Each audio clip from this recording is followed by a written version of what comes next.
Hey everyone, this is Nicole. It's super nice to see all of you today. Our topic today is hitting a dream goal of writing a book, which I know is a goal for so many of you, and it's one that people ask me about and want to talk about all the time, so I'm here to chat with you a little bit about it. I've been getting pretty hard myself this past week. My third book was due on Monday to my publisher. And so I've just been in the thick of it, like just every day, day in, day out writing. And so I wanted to talk to you all about what does it look like to get to this point? Like, how do you actually start to get to a point where you even might write a book? Because I've heard from a lot of people, they're like, oh, I really want to write a children's book. Awesome. Or people are like, I've got a book in me, I just know it. I'm like, okay, great. Where is it? Like, where are you at with it? Or, I've been wanting to write my memoir. I've been working on things. So I'm here to really start talking about what does it look like and where are you at in that process, and what might actually be stopping you along the way in getting to the point of putting your book out to the world and actually getting there.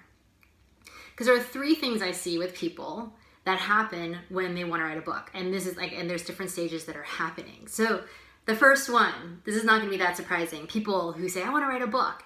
Have you started? No.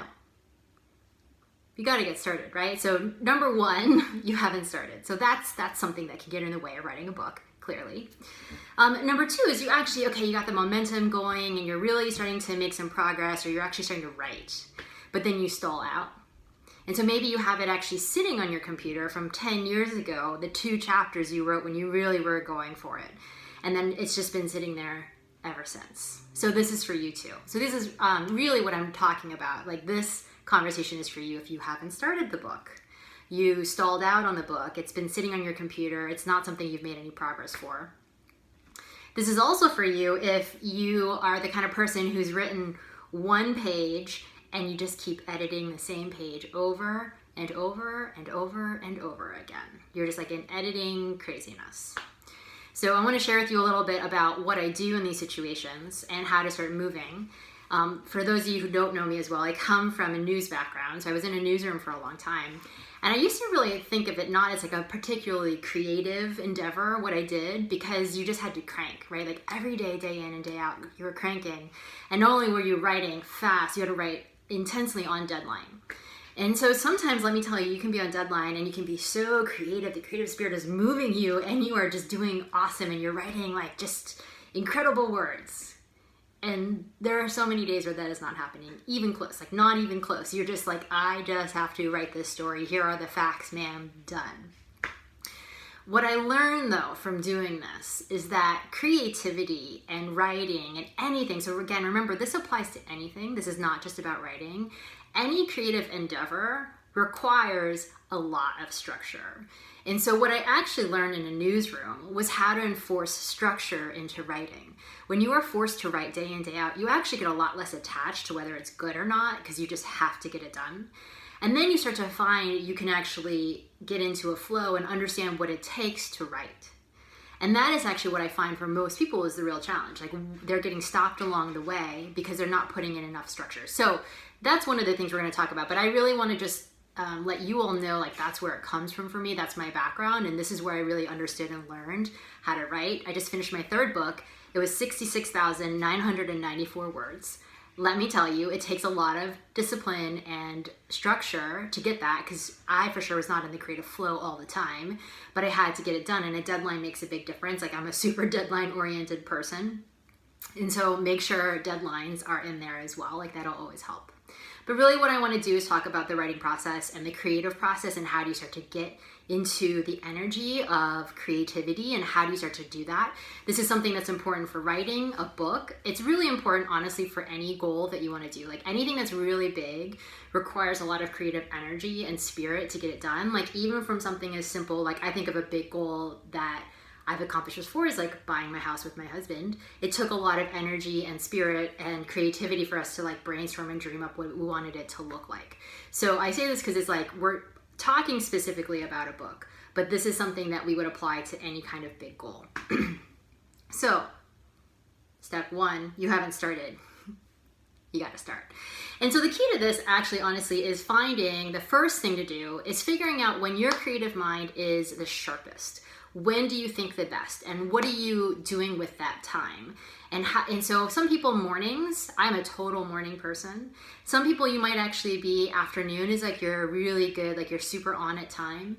Some people it's actually the evening. It's going to be later in the day. And then some of us, the reality is if you have a family and other things going on, it might be you have to work in the evening. So I will acknowledge that as part of it. But it is really important to identify when it is that you are the sharpest, when your creative spirit is happening. You block that time out at least once a week. If you're writing a book, absolutely minimum once a week. And you protect that time like crazy. You protect that time. Nobody else gets that time from you. You've got to block it out, turn your Wi-Fi off, turn your phone to airplane mode. You do not take calls. You do not let people interrupt, and you do not email. You write. You just write. And this is like seriously such an important thing. I know mine's 8 to 11. I protect that time. Like you cannot come in on me during that time. I actually had to write a lot the last couple of weeks outside of that time frame, and I could get it done, but I just knew in the morning I'd have to look at it again. So protect your time. Know your time and protect your time. And then really the next thing too is you're doing this. So what I find is people typically have like an amount of words they kind of think they need to get to. Drop that. And then just keep telling yourself good job no matter how much you write. It doesn't matter how much you write. I had days I'd write 200 words. I had days I'd write 1,000 words. I had days I'd write like 1,500. I mean, whatever. It changed all the time. And at the end of every day, I'm always like, okay, Nicole, you did a really good job. You did a really good job. Sometimes there was a moment a couple weeks ago, it was like 15 minutes before I was leaving to go to dinner. And I was like, all right, just do it. And I sat down and I cranked really hard and I got like 250 words of story out. And then I was like, 15 minutes later, sighed. I was like, all right, good job. And then I just left. Right? So you have to actually constantly be acknowledging yourself, especially in a writing situation. You're in a very solitary pursuit. You have to really keep acknowledging yourself, telling yourself you're doing a great job, no matter what the quality of what you're putting out is. And we are never talking about quality here, people. We are just talking about getting the flow, like getting your brain into the flow of creativity. So that's step 3. You have to acknowledge yourself and tell yourself good job all along the way. And then the last step, this one is really crucial for writers. This is crucial, I think, in general, in any kind of brainstorm creative situation, is you have to stop editing yourself as you go. You cannot edit yourself as you go. You have to set a timer, give yourself like your 1 or 2 hour chunks, and then you just got to write like hell. And that's it. Stop editing. Do not finesse those words. Do not put in beautiful analogies. Do not make it mesmerizing. Like none of that stuff. Like you just have to get it out. Your brain, when it's in a creative flow, it's not always even going to make sense. Some of you were on my newsletter. I wrote about this. Like I had a little bit of a creative spark happen when I was hiking, and I literally was like typing on my phone while walking down with my family, trying not to fall over. But it was like just there, and I was like, oh, I got to get this out while it's happening. But like that kind of creative spark, by the way, doesn't happen all the time. So we really have to put that into place, a structure into place, so that when you have it, then you can really start to push yourself to do it. Because trust me, I've had so many times the last month where I had to look at something that was difficult in my book.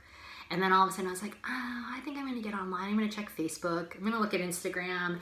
I'm going to send that email. I'm going to do something else. And all of that is a distraction for your brain. Editing is the same way. Going back into words and rewriting words you already wrote is that same desire to get away from that creative flow. Really structure yourself and discipline yourself to do it. So those are my 4 steps. 1, know the time your mind works best. 2, protect it like crazy. 3, tell yourself good job all along the way. And then 4, stop editing yourself as you go. Get fully into the flow of your creative self and your creative expression, and then get it out there into the world. And you know what? Before you know it, you're going to have an astonishing number of words. If you're doing some other kind of creative project, all of a sudden, the project will start to open up and really shift and change from there. So that's really my advice for you today. If you want to write a book, this is what you got to do. And you do this until you have a book at the end. And then there'd be a different discussion about what you do with it. But honestly, this is the way you got to go. Get the time, make the space, tell yourself good job, and get it all out on the page. And then you will have it. Thank you all so much for joining me today. I hope you have an amazing day, and I will talk to you later. Goodbye.